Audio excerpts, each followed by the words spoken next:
This short video tutorial will take you through the steps to enroll, register, and pay for continuing education courses at JCCC. This is available to you 24 hours a day, 7 days a week, and is a very simple way to enroll and pay online for you or your child's continuing education classes. Please note that you will need a PIN the first time you log in to enroll. You may get the PIN from continuing education registration by calling 913-469-2323. Registration will provide you with your username and a PIN for the first time access to my JCCC for enrolling in classes. This can be used either for you or for your child if you'll be enrolling for your child. Once you've enrolled the first time, you'll be able to set a password for future enrollments. If you'd like to follow along, please use the pause button, start up Internet Explorer, and then start the video again to follow along. I've opened Internet Explorer and navigated out to jccc.edu, and in the top navigation at the far right, I'll see the word login, and I'll use that to log into my JCCC. I'll hover over the login item and then hover over my JCCC and single click that link. When the login page for my JCC appears, I'll use the username and PIN provided by registration. I'll enter those in the username and password fields as noted. Once I've entered those, I'll click the login button. The first time I log in, I'll be prompted to create a brand new password. Note the password rules on the right hand side, that the password must be at least 8 characters in length, no greater than 32 characters, and must contain 1 letter and 1 digit. I'll enter my new password and then confirm it now. Once I've entered those, I'll click the button labeled Save Changes. During your first login, you'll be requested to provide an alternate email address to reset your password. You'll receive an email containing a link to verify that new email address. I'll enter my email address for the alternate address for the password recovery and then click Submit. You'll receive a confirmation that a verification has been sent to that alternate address. Please open that email as soon as you can and follow the steps to complete the verification process. If you do not complete the verification process, you'll be prompted to use and set up that alternate email address every time you log in. I'll click the Continue button. We've now arrived at my JCCC, and in order to enroll in the class, we'll have to use the tab labeled Easy. I'm going to click that tab now. My JCCC uses pop-up windows, so you'll need to set your pop-up blocker to allow pop-ups from jccc.edu to proceed. We'll have a couple of links when the page refreshes, and we'll want to use the link labeled Student and Financial Aid. When I click that link, the Student Services and Financial Aid page loads. Notice the second link, called Enrollment. We'll single click that, and now we have a number of links for enrollment. The first thing we'll do is select the proper term. I'll click the link labeled Select Term, and we'll have a drop-down list of the terms that are available. Please note that there is the phone number for continuing education registration, 913-469-2323, if you have any questions along the way. In this case, we'll find the Select a Term drop-down, and I'll select the Continuing Ed Summer 2012 term, and then click Submit. Once we've selected the appropriate term, we'll now be able to add classes, and I'll click the link labeled Add or Drop Classes. When the page loads, we'll again see instructions and a phone number for continuing ed registration if you have any questions. I'm going to scroll down to the bottom of the page. When we get to the bottom of the page, we'll have a section labeled Add Classes Worksheet and a number of blank boxes. CRNs are course reference numbers, and if you're using a printed course catalog from JCCC, each one of the classes in the catalog will have a corresponding CRN. That is the way we identify classes for registration and enrollment. In this case, though, we do not have a printed catalog, so we'll use the button labeled Class Search at the bottom to find the classes we wish to enroll in.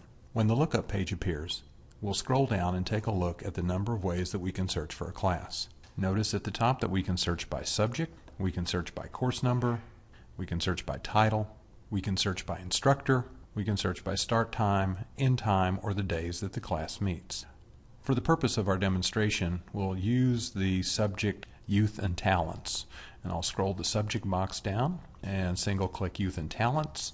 By default, we'll see all the instructors, and I'll click the button labeled Class Search. When the lookup page appears, we'll see that we have found some sections that are available, and we have a number of items here that we can take a quick look at. Note first, we have CRN in blue. We have the title of the class, the days the class meets and the times, and capacity, or the cap column, shows us the number of seats in the class. ACT, or actual, shows us the number of people enrolled, and REM, or remaining, shows us how many seats are still left. In the event the class is full, we do have wait lists available for some classes. WLCAP shows wait list capacity, that is the number of seats available on the wait list, and wait list remaining shows us the number of seats available left on the wait list. In addition, we can see the dates and the location for this particular class. Moving back to the left, I have a couple of options. If I want to see additional information about the class, I'll click the blue CRN number. When the page refreshes, I'll have more detailed information about the class, when it meets, the location, and the instructor. Notice at the bottom we have a link labeled Return to Previous, which will take us back to the previous page, or if I need to, I can execute a new class search. I'm going to click the link labeled Return to Previous. Once I've found the classes I wish to enroll in, I'll click the checkbox in the Select column to select that class. I'll see 3 buttons. If this is the only class I wish to register in, I can click the Register button, and that will proceed to the next step for payment. On the other hand, if I need to search for other classes but wish to enroll in this class, I'll click the button labeled Add to Worksheet. I'll click that button now. The page will reload and will scroll again to the bottom of the page. The class I selected has now been added to the worksheet. I can now do another class search and repeat the process and find additional CRNs to add to the worksheet. If I've completed my enrollment, all I need to do at this point is click the button labeled Submit Changes. When the page refreshes, and we now see that we have an entry under Current Schedule. It shows me when I've registered, shows me the CRN of the class I've registered in, and the title of the class. Again, at this point, I can use the Class Search button at the bottom to execute another search and add additional classes to enroll in. I'll now need to pay for the classes I've enrolled in. Please note that registration is not complete until you've paid for classes. If I do not pay for classes at this time, the enrollment will be dropped and I'll need to re-register for the classes. We can pay for classes online here at JCCC, and in the next section we'll take a look at how that works. We can easily complete payment for our classes right here on the Select Classes page. In the links at the bottom of the page, I'm going to find the link labeled My Finances. I'm going to single click that link. When the finance system appears, we'll accept the consent for 1098-Ts by clicking the button labeled Accept Consent, and we've now arrived at My Finances. First page that appears is My Account. If we take a look at the section on the right, we'll see that we have a balance due. I'm going to scroll to the right. The 2 large green buttons allow me to either make a payment or view account activity. In our case, we'll click the button labeled Make a Payment. The page refreshes and it shows us our current amount due, and we'll click again Make a Payment. Note the tabs at the top. This will show us the steps that will be required to make a payment. In this case, we have a class in the spring term, and I'm going to choose Pay by Term and then choose the appropriate term that I wish to pay. I can click the large green Continue button to move to the next step. In the Payment Method section, we will see our payment amount and a drop-down list to select the payment method. I can choose to pay by electronic check or a credit card. Please note that if you do intend to pay with an electronic check, you will need your bank routing number and your bank account number. Please note also that we cannot use corporate checks or business accounts for payment. In this case, I'm going to use a credit card. I'm going to choose Credit Card in the drop-down and click the Select button. The page is split into 2 columns, and it shows us our payment method and the accepted cards at the bottom. I'm going to scroll to the right-hand side of the page and enter my account information to pay for this class.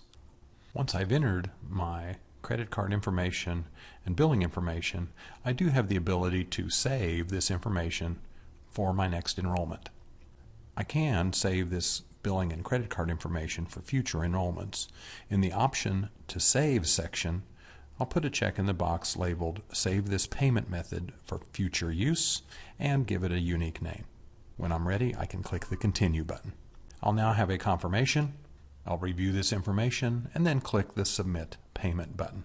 When the payment has been processed, we'll receive a confirmation. Scrolling down, we see that we have a confirmation number, and you'll want to print this page for your records. If you need to see additional information about your payment, we can use the button labeled Payment History in the top navigation bar to review the payment history. We may want to print a schedule of classes we've enrolled in or that we've enrolled our child in. To do so, we'll return to My JCCC. We'll leave My Finances, and to do so, we will close the browser windows that we've been working in for My Finances. Once again, we'll return to the home page of JCCC at the address jccc.edu. I'll use the login link at the top right-hand corner and log into My JCCC. We'll again provide our username and password to log in. When our page at My JCCC loads, we'll scroll to the bottom of the page to the Detail Schedule section. In the Detail Schedule section, we have a drop-down for the term, and I'll select the appropriate term that I need my schedule. The page will refresh, and I now see my detail schedule. And I now wish to print my detail schedule. All I have to do is use the Print button next to the Select Term drop-down. Hovering over the print icon shows that we have a tooltip that tells me I can print my schedule using that button. When we've completed printing our schedule, we can come to the top of the My JCCC page and click the Logout button. Finally, I can close the My JCCC window. This finishes our short video tutorial on how to enroll for continuing education classes here at the college. If you have any questions, please call the Continuing Education Registration Department at 913-469-2323. They'll be happy to answer any questions you may have.